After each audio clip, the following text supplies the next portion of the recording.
My sister had been set up, arrested, and tossed into a cell. It was the night before her final hearing, the last chance we had to clear her name.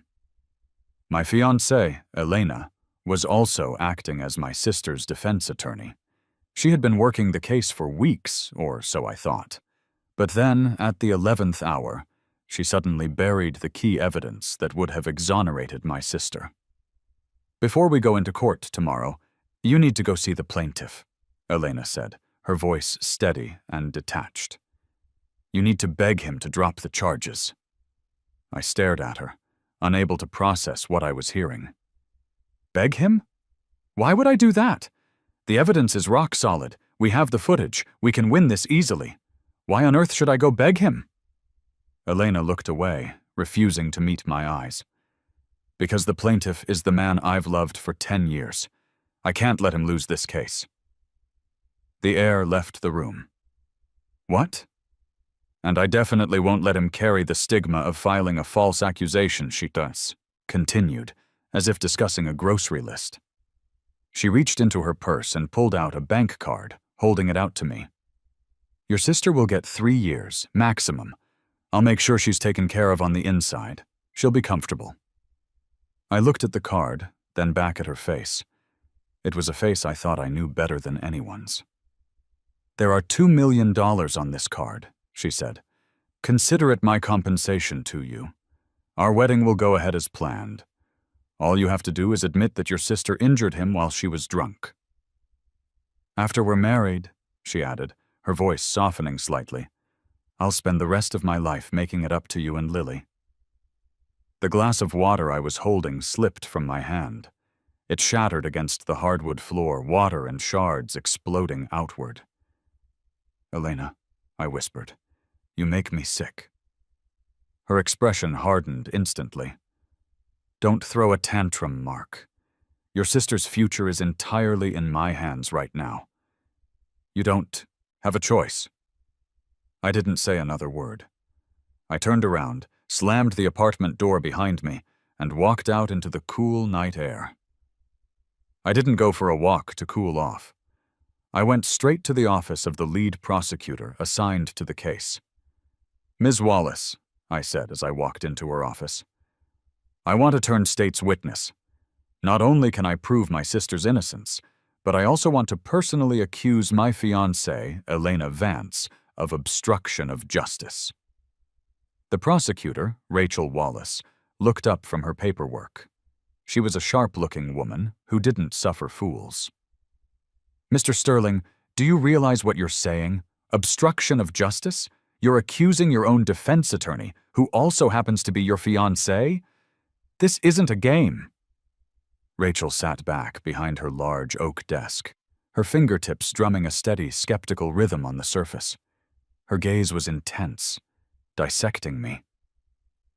I gripped my phone tightly. The recording I had just played for her had finished. I know exactly what I'm saying. I met her eyes. You heard the recording. To protect the plaintiff, Julian, Elena hid the key evidence that proves my sister Lily's innocence. The complete surveillance footage. She demanded I beg Julian to drop the suit and admit my sister's guilt in exchange for a 3-year sentence and a payout. Rachel's tapping stopped. She leaned forward slightly, her interest piqued, but her demeanor professional. The authenticity of that recording is debatable. Even if it is real, all you have is a proposal she made in private. She could argue that as a lawyer, after assessing all the risks, she was simply presenting the optimal plea deal for your sister. Optimal deal? I laughed, a dry, humorless sound. Trading innocence for 3 years in prison? Ms. Wallace, you call that optimal? It doesn't matter what I call it, she interrupted, her voice firm. I look at evidence. This key evidence you mentioned, the complete surveillance tape, where is it? Elena has it. So you don't have it. Rachel leaned back in her chair, drawing her conclusion. Mr. Sterling, I understand you're emotional, but the judicial process isn't a stage for you to vent your relationship issues. Without that tape, all your accusations are just talk. She checked her watch. It's getting late. Court opens tomorrow morning. If you don't have anything substantial, you should go." She was kicking me out. "Ms. Wallace," I said, standing my ground. "Elena is a shark. She's meticulous. She never does anything without preparation. She dared to say those things to me because she was certain I had no way out. She calculated that I'd have nowhere to go and would end up begging her. She knows me as well as she knows herself. She knows how much I love my sister and how terrified I am of anything happening to her." Rachel's face remained expressionless, but she didn't call security. She listened. "But she miscalculated one thing," I said. "She thought I was just a pet she kept in a cage. Clip the wings, cut off the hope, and I'd be at her mercy. She forgot that even a caged bird will peck if you corner it." I reached into my bag and pulled out another item. I placed it on the desk and slid it toward her. It was a voice recorder, an older model, scuffed from use. "What is this?" Rachel asked. "I snuck into the storage room at Elena's firm and dug this out of her old boxes from 3 years ago," I explained. "Back when she first started, she took a pro bono case. The opposing counsel played her like a fiddle, and she almost lost. Later, she used this exact method. She recorded the opposing lawyer privately inducing an out-of-court settlement, played it in court, and turned defeat into victory." I looked at the device. "She gave me this recorder once. She called it her badge of justice, the starting point of her career. She said that sometimes, to win, you need to use extraordinary means." Rachel's eyebrow finally twitched. She picked up the recorder, weighing it in her hand. "So? So, when she showed her true colors today, I was wearing another gift she gave me." I pointed to the diamond lapel pin on my jacket. A pin she designed herself. I tapped my chest. "The diamond setting on this pin is hollow. There's a micro-recording device hidden inside. She had it custom-made, said it was to record every beautiful moment of us together. The recording on my phone was just audio, but here, inside this, I have the video of her admitting to hiding evidence, demanding perjury, and offering a bribe." I looked her dead in the eye. "Ms. Wallace, do we have enough evidence now?" In the dead silence, while waiting for Rachel's answer, my thoughts drifted uncontrollably back to 3 years ago. Back then, Elena wasn't the elegant, calculating legal shark she was today. She was just a green law school graduate, brought to my house for dinner for the first time by my sister. "Mark, this is my best friend, Elena," Lily had said. "She's your senior from school, so look out for her on campus." Lily grinned, her arm looped casually through Elena's. That day, Elena was wearing a white shirt that had been washed so many times it was fading. Standing in our large, somewhat imposing living room, she looked out of place. She looked at me, her eyes clear and nervous, blushing furiously. "Hi, Junior," she stammered. I was a freshman then, arrogant and reckless. I teased her on purpose. "Call me Mark." She froze for a second, then obediently whispered, "Hi, Mark." Lily laughed until she doubled over. "Elena, you're done for. My little brother has you wrapped around his finger already." Later, I learned that her crush on me started that very day. She began appearing in my world frequently. If I had class, she'd save a seat in the room next door, pretending to bump into me. If I was at the library, she'd silently place an iced Americano on the table opposite mine. If I had club activities, she'd be standing not far away, watching me quietly. Everyone saw her feelings but me. I kept playing dumb, until that pro bono case. She was fighting for a victim of domestic violence against a slippery veteran lawyer. The guy used every dirty trick in the book. Elena hit wall after wall. She couldn't eat for days, her mouth covered in stress blisters. I couldn't stand watching it anymore. I used my dad's connections to find evidence of the opposing lawyer's misconduct. "Mark, thank you," she said on the phone that night, her voice raspy with exhaustion. "But I can't use it." "Why? The guy deserves it," I argued, not understanding.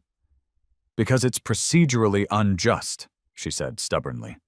"If I use it, I become just like him. I want to win my way, fair and square." Her idealism drove me crazy, but there was nothing I could do. The day before the trial, she suddenly asked to meet me. She handed me that old voice recorder, her eyes shining with an intense light. "I won," she said. She told me she had pretended to compromise, met with the lawyer, and recorded the entire conversation where he tried to coerce her client into an unfair settlement.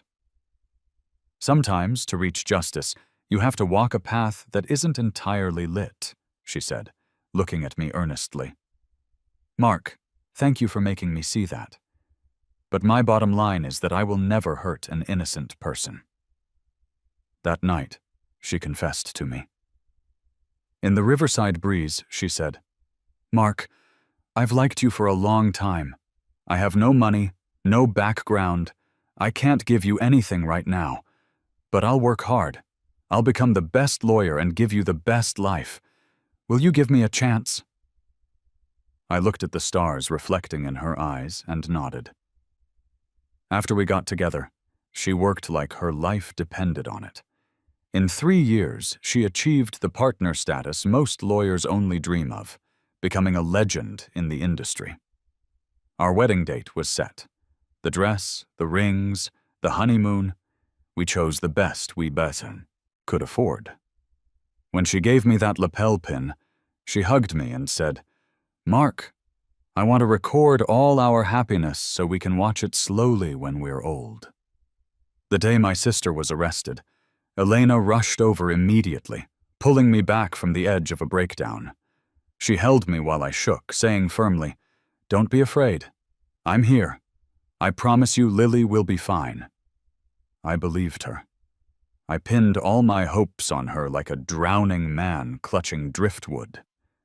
I forgot that water can float a boat, but it can also capsize it. "Mr. Sterling!" Rachel's cold, hard voice yanked me out of the abyss of memory. I snapped back to reality, meeting her probing gaze. "Ms. Wallace, I have just one question." "Go ahead." "If I provide all the evidence, take down Elena, and prove my sister's innocence." My voice was quiet. "Procedurally speaking, what happens to this case?" Rachel's answer was concise. "Elena will be investigated for obstruction of justice. Once verified, the district attorney's office will prosecute. Your sister Lily's case will be remanded for a retrial due to new evidence and significant ineffective assistance of counsel." "Retrial," I muttered. "That means there's a chance." "Yes, but Mr. Sterling, you need to think this through." Rachel's eyes were sharp. "Once we start this process, there is no turning back. You will face retaliation from your fiancé, the background of this Julian character, and public pressure. Are you sure you can handle it?" I smiled grimly. "Ms. Wallace, do you think a man who's willing to send his own fiancé to prison has anything left to fear? Right now, I just want to see her lose." Rachel didn't say another word. She picked up the lapel pin and stood up. "Follow me." I followed her into a tech room and watched as technicians extracted the micro SD card from the pin. When the footage of Elena and me facing off in the living room appeared on the screen, my heart still felt a vicious stab of pain. On the screen, Elena was beautiful and calm, but every word she spoke was a dagger. "Your sister will get 3 years max. I'll make sure she lives comfortably inside. Our wedding proceeds as planned, but you have to admit that your sister injured him while drunk. Julian is the man I've loved for 10 years. I can't let him lose. The technicians exported the video and audio, backed it up, and sealed it. Rachel handed me a document. This is an application for witness protection, if you need it. No need. I shook my head. She thinks I'm scared. I want to show her that I don't care. It was dawn when I left the prosecutor's office. I didn't go home. Instead, I drove straight to Julian's apartment. It was a high-end condo bought by Elena. I had been there with her once. She claimed she was renting it to a distant cousin who needed help. Thinking back on it now, it was laughable. I rang the doorbell. The door opened quickly. When Julian saw me, he froze for a moment, then put on a smile that was both innocent and provocative. "Mr. Sterling, what are you doing here? It's so early. Are you looking for Elena? She's not here, you know." He deliberately stepped aside so I could see a pair of women's slippers in the entryway. Elena's size. "I'm not looking for her," I said bluntly. "I'm looking for you." "Looking for me?" Julian covered his mouth, feigning surprise. "Whatever for? Mr. Sterling, I know you're upset about Lily, but you can't take it out on me. I'm a victim too. I'm so scared." His eyes turned red on command, as if I were the villain bullying him. "Julian, cut the act." I looked at him, feeling a wave of nausea. "Save that performance for Elena. It only makes me sick." "You—" His face changed instantly. The fragility vanished from his eyes, replaced by venom. "Mark, what are you so smug about? Do you think you're still the high and mighty prince of the Sterling family?" He stepped forward, leaning into my ear. "Your sister is going to jail. Your parents' company is on the brink of bankruptcy. They can't even save themselves. As for Elena, do you think she actually loves you? The person she's always loved is me. She's only with you because of your family's background. She needed a stepping stone to climb up. Now that your family is finished, what use are you to her?" "Oh, right." He straightened up, grinning maliciously. "Forgot to tell you. Elena has already disposed of the evidence that could clear your sister. She said she couldn't bear to let me suffer even a little grievance. Mark, you're a total loser. You can't beat me." I looked at his smug, petty face. Instead of getting angry, I laughed. "Is that so?" I pulled out my phone and tapped a contact. "Guess who I'm on the phone with right now?" The smile on Julian's face froze. The call connected immediately, and I put it on speaker. "Hello, Ms. Wallace. This is Mark. I'm at Julian's door. He just personally admitted to me that Elena has destroyed the evidence. Yes, I recorded it."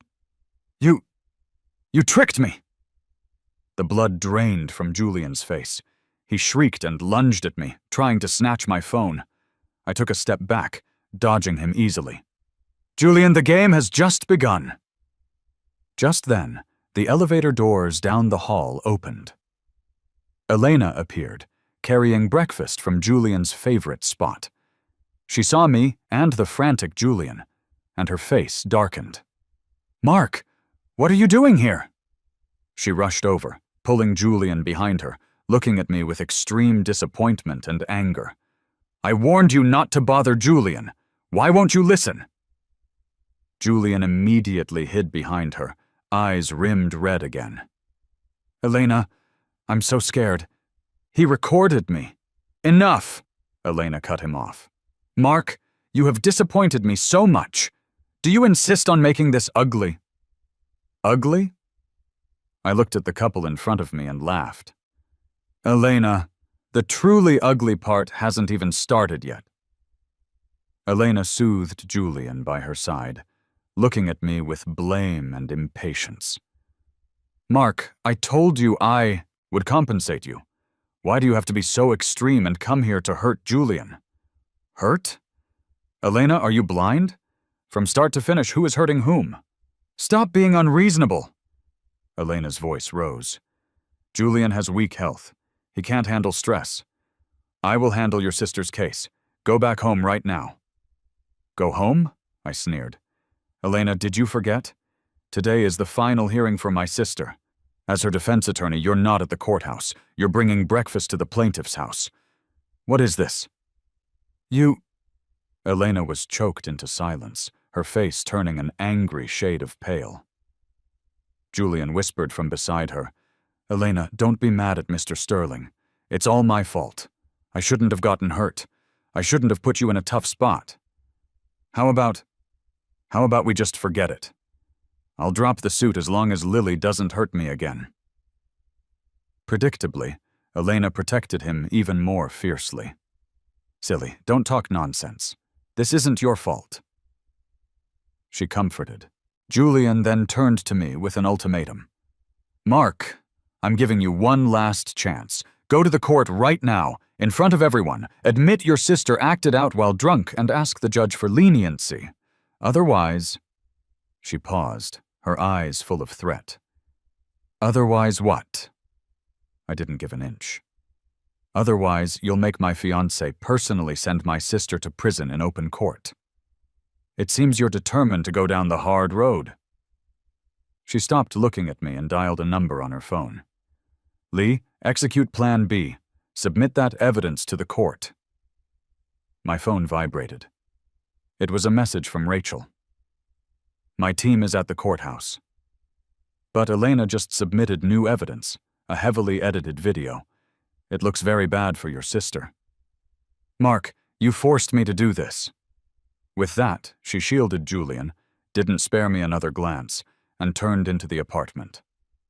When I arrived at the courthouse, the trial had already begun. My sister Lily, wearing a prisoner's uniform, sat in the defendant's dock. In just a few days, she had withered away. Seeing me, she tried to force a comforting smile. Standing opposite her, Elena, who should have been defending her, played a video for the court. In the video, my sister, face flushed red and emotional, shoved Julian hard. Julian fell to the ground, clutching his arm in pain. The footage cut to black right there. In the complete video, it was clearly Julian who had smashed a liquor bottle at my sister first. She only pushed him away while dodging the attack.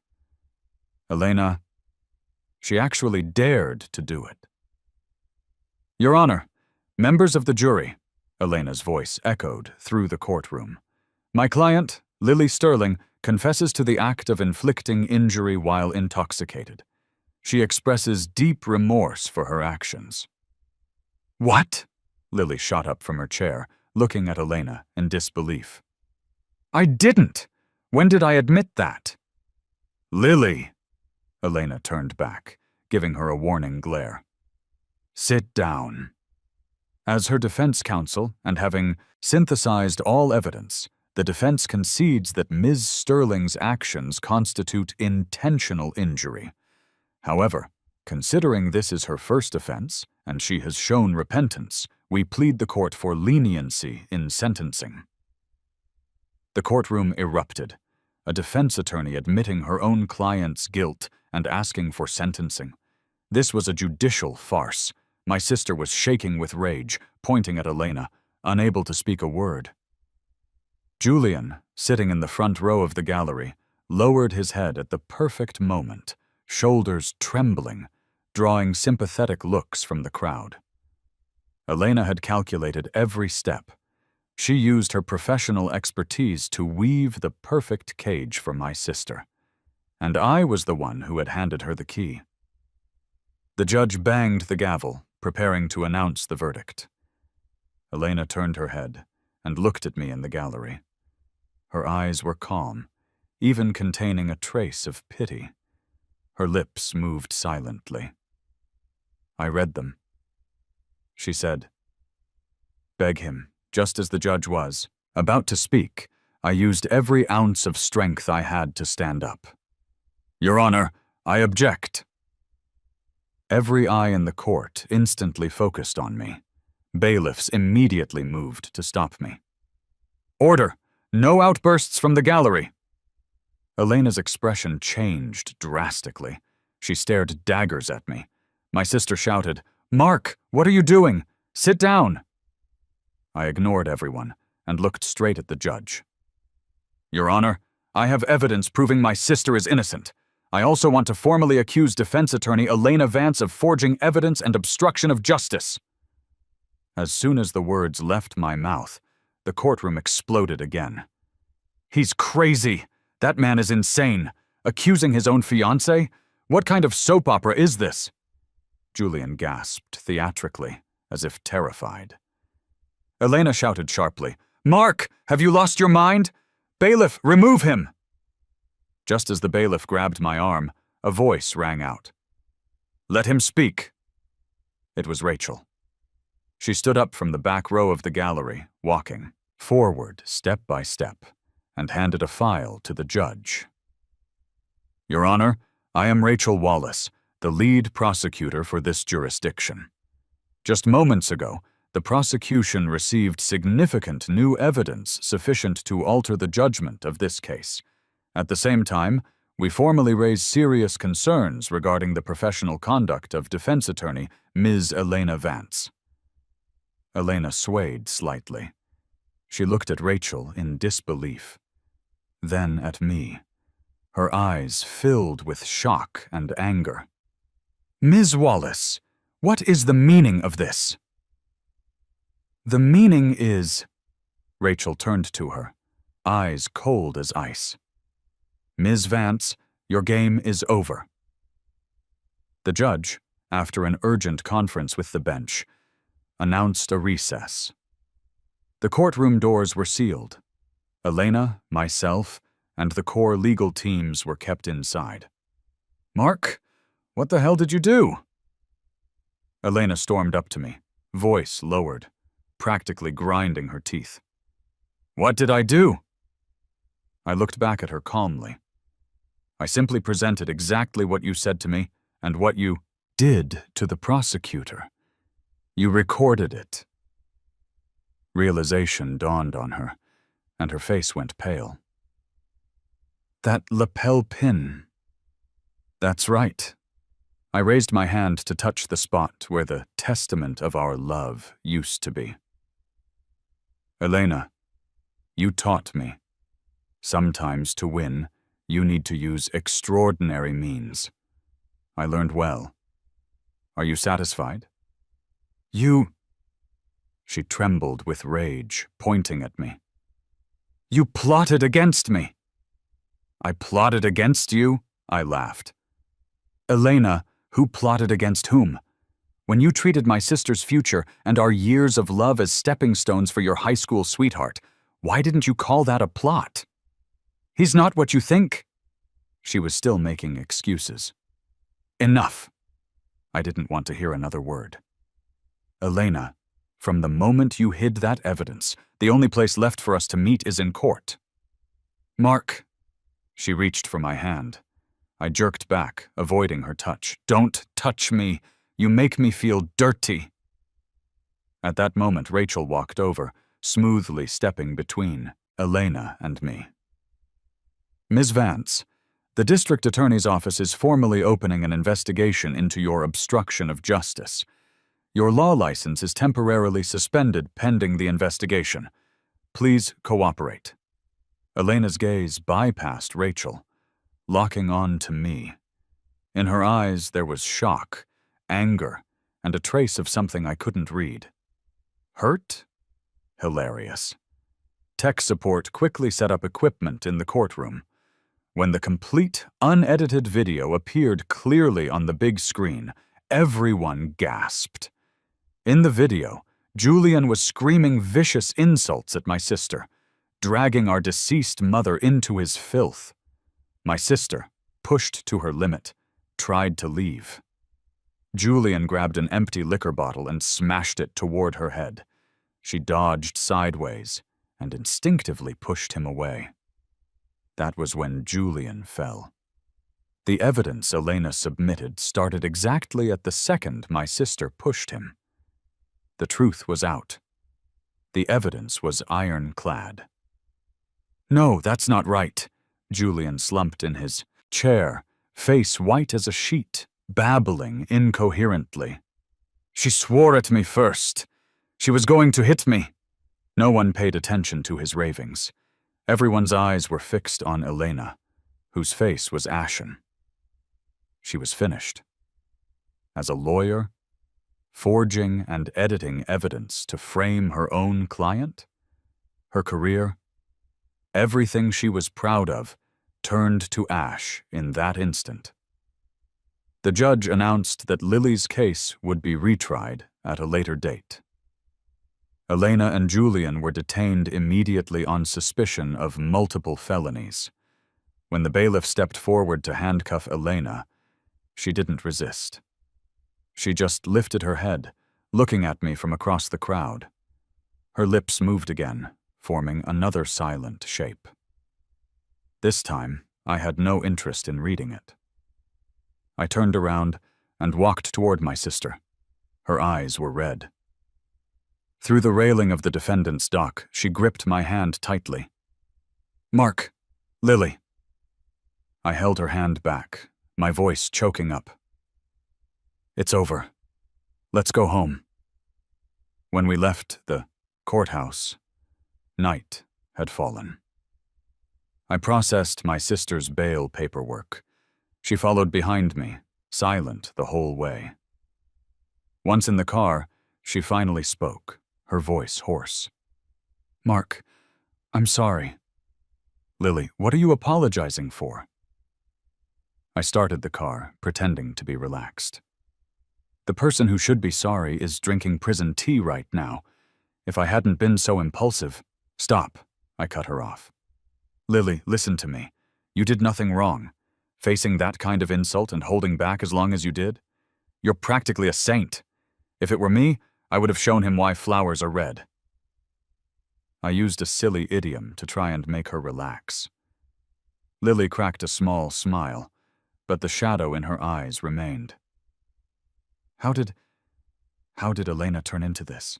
she whispered. "She was my best friend." "Yeah, she was also the woman I loved most." I wanted to know the answer, too. Silence filled the car again.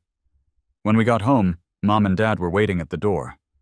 Seeing Lily, Mom burst into tears, hugging her uncontrollably. Dad patted my sister's back, his eyes red, too. It was a delayed reunion. After settling the family, I went back to my room, feeling like all the strength had been drained from my body. My phone vibrated like crazy in my bag. I checked it. Dozens of missed calls, all from Elena's parents. I turned the phone off. Peace at last. I lay on the bed, staring at the ceiling, my mind a mess. After the rush of revenge faded, all that was left was endless exhaustion and emptiness. A relationship built over 3 years, a woman I thought I'd grow old with. It all turned into a joke. I don't know how much time passed before there was a knock on the door. It was Lily. She walked in with a glass of hot milk. "Drink some. You look pale." I sat up and took the cup. "Lily, are you okay?" "I'm fine." She sat on the edge of my bed. I can't believe it. Mark, you've suffered so much these past few days." She looked at me, her eyes full of heartache. "How did you carry all this by yourself?" I shook my head, not wanting to talk about it. "Mark, what are you going to do about Elena and Julian?" Lily was silent for a moment. "Elena obstructed justice. The law will deal with her. As for Julian," she paused, "I'm suing him for defamation and false accusation." "Good," I nodded. "Our family doesn't let people walk all over us." As we spoke, my burner phone rang. It was a strange number. I hesitated, then answered. A woman's piercing scream came from the other end. "Mark Sterling, you bastard! Are you happy now that you've ruined Elena?" It was Elena's mother. "I'm telling you, the Vance family isn't done with you. If anything happens to Elena, I'll haunt you from the grave." She cursed wildly, her words venomous. "Do you think Elena protected Julian for no reason? Because she's barren. The doctors gave her a death sentence years ago. But Julian, he can give her a child. He has a son with his ex. As long as Elena treats him well, that boy will be the grandson of the Vance family. And you? Besides dragging her down, what could you give her?" My head buzzed as if a bomb had gone off inside it. A child? Julian has a child? Just to get revenge on Elena, you destroyed her only hope. Mark, you're evil. You'll get what's coming to you. I didn't listen to the rest. I hung up. My grip on the milk cup slipped. It hit the floor and shattered. Lily's face changed instantly. She knelt down to check on me. "Mark, are you okay? Did you get cut?" I didn't answer. I just stared at the shards on the floor. So that was it. It wasn't just that she couldn't let him lose. She couldn't let her future son carry the burden of a criminal father. So my sister's future and my love were acceptable sacrifices. It felt like a giant hole had been torn in my chest, cold wind rushing through it. "Mark?" Lily looked at me with worry. I looked up and smiled at her. "I'm fine, Lily." I stood up and grabbed a jacket from the closet. "Go. To bed early. I have to go out." "It's so late. Where are you going?" "To see someone. To make her feel even more pain." I drove to the detention center. Using some of my dad's connections, I got a meeting with Elena in a small visitation room. She was wearing a standard uniform. Her hair had been cut short. In just a few days, she had aged. Deep dark circles hung under her eyes. Seeing me, a spark lit up in her dull eyes. "Mark, you came! You finally came to see me!" She stood up eagerly, trying to get closer, but the glass separated us. "I came to tell you one thing." I looked at her, my voice as calm as a dead lake. "Tell me, I'm listening." "Your plan B was pretty good. Too bad I have one too." I pulled a document from my bag and pressed it against the glass. It was a hospital report. Lily's report. Elena's eyes focused on the paper. Her body jerked, pupils constricting. "This is Lily's..." Her voice trembled. "It is." I spoke slowly, enunciating every word, while "You were forcing me to admit my sister was guilty to protect Julian and his ready-made son. My sister was pregnant. Elena, because of your false accusations and the immense stress of this lawsuit, she miscarried. Just this afternoon, while you were pointing the finger at her in court, you personally killed my unborn nephew." The blood drained from Elena's face at a terrifying speed. She stared at that thin piece of paper, lips trembling, unable to form a word.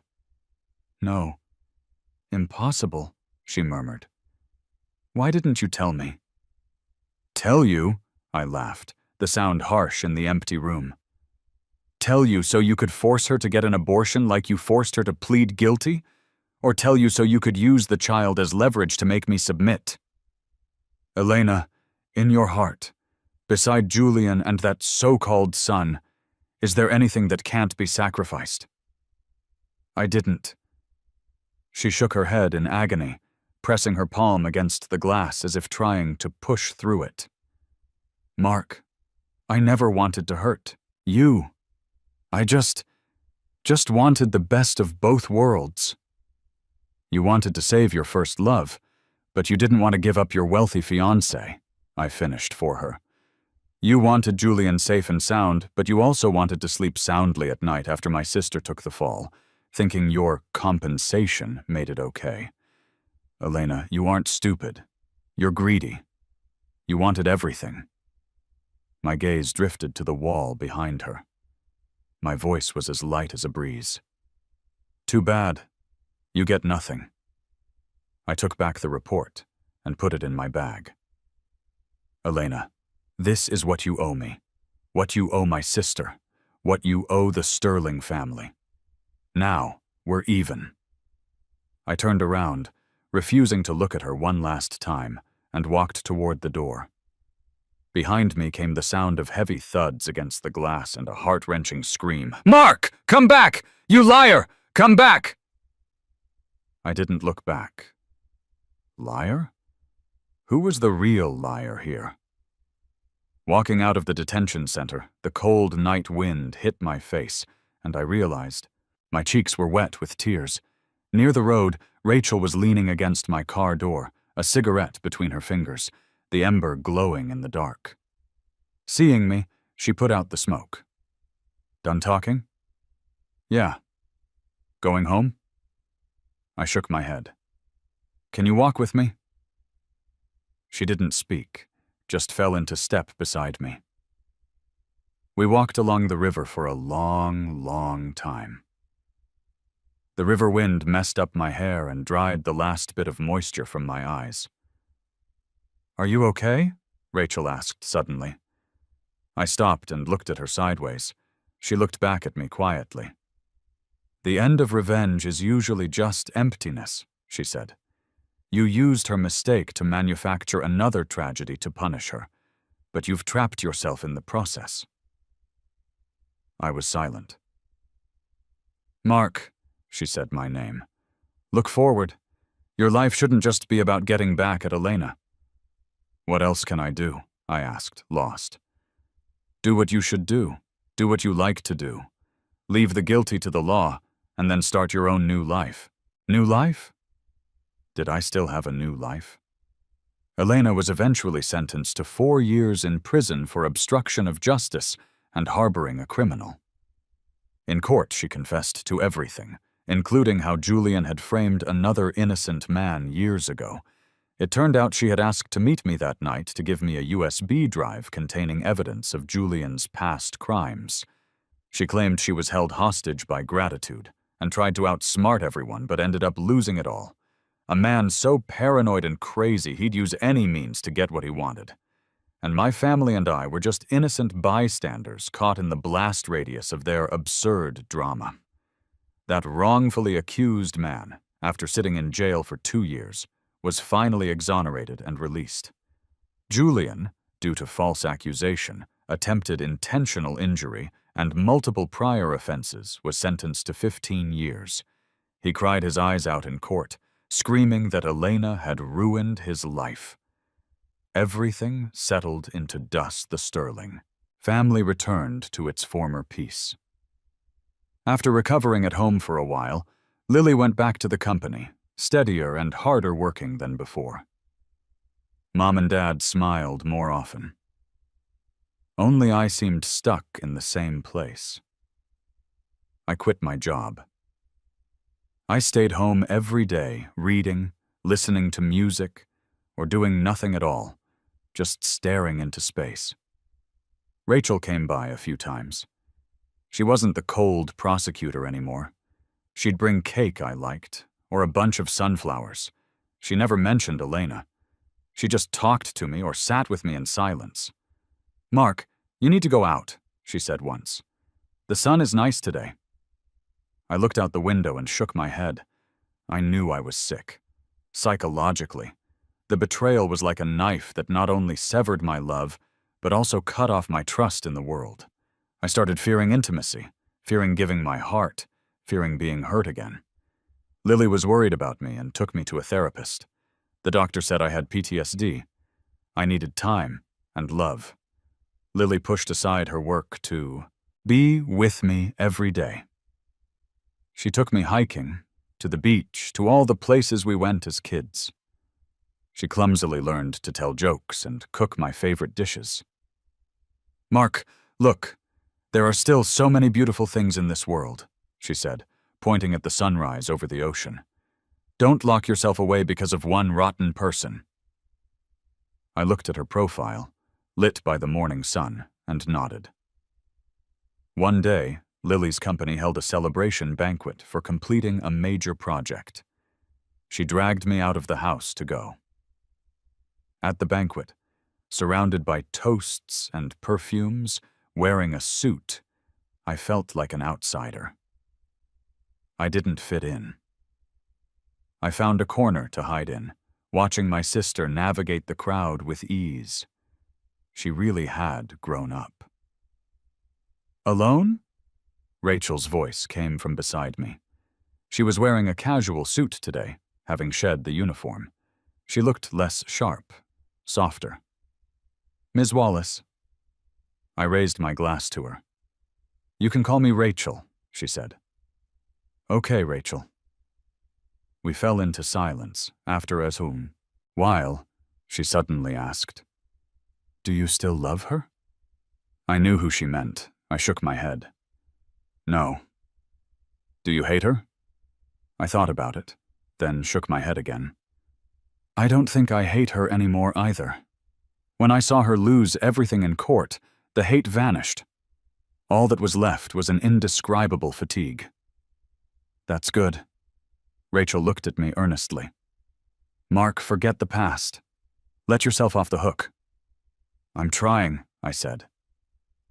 Halfway through the party, Lily went on stage to speak. She thanked the employees, thanked the partners. Finally, her eyes landed on me. "Today, the person I want to thank most is my brother, Mark. In the darkest moment of my life, he was the one who held everything up alone and got justice for me. He is the most important person in my life." Her eyes reddened as she spoke. Thunderous applause filled the room. Looking at my sister on stage, my eyes welled up too.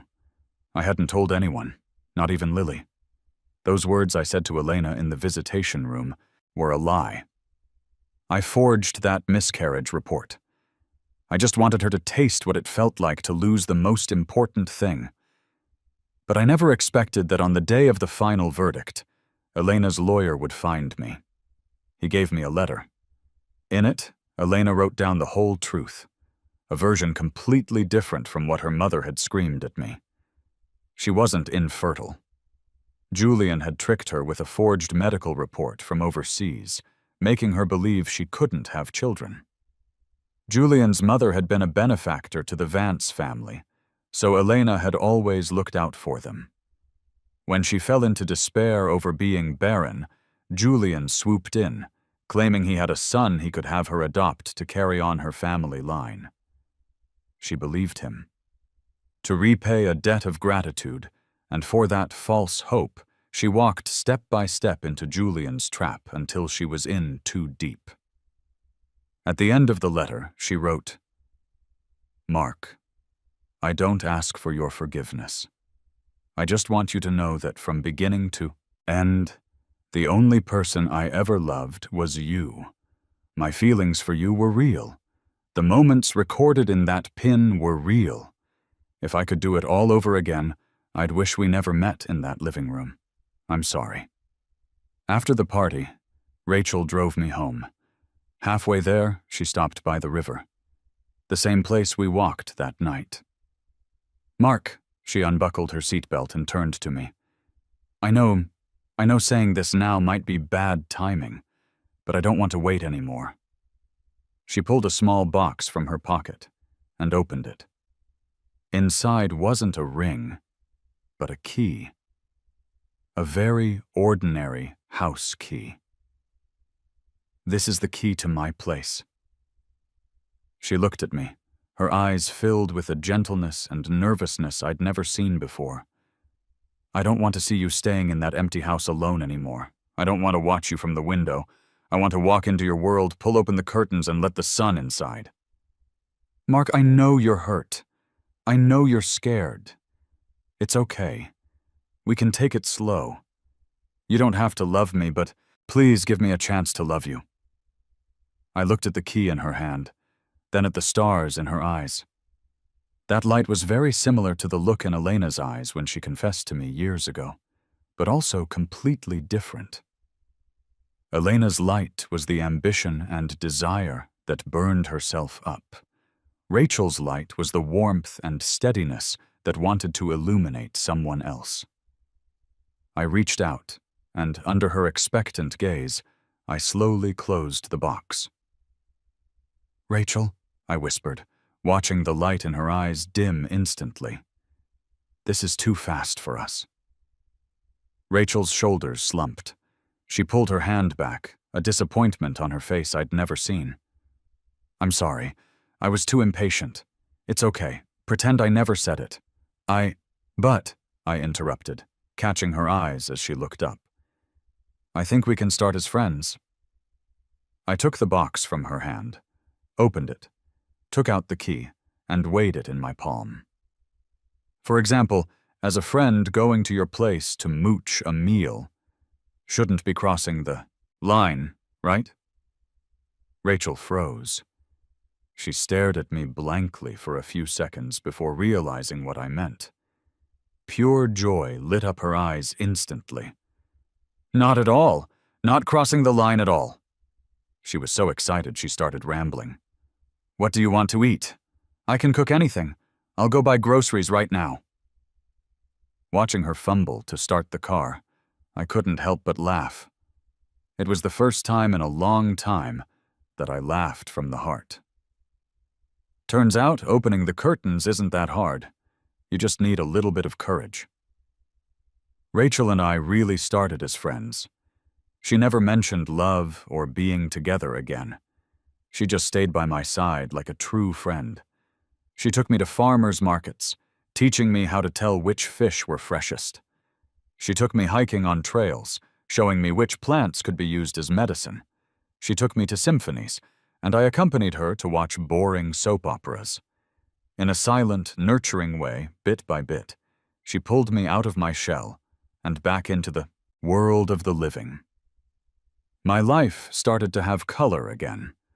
I found a new job, not through family connections, but on my own merit, working legal at a foreign firm. It was busy, but fulfilling. Lily's company was on the right track, doing even better than before.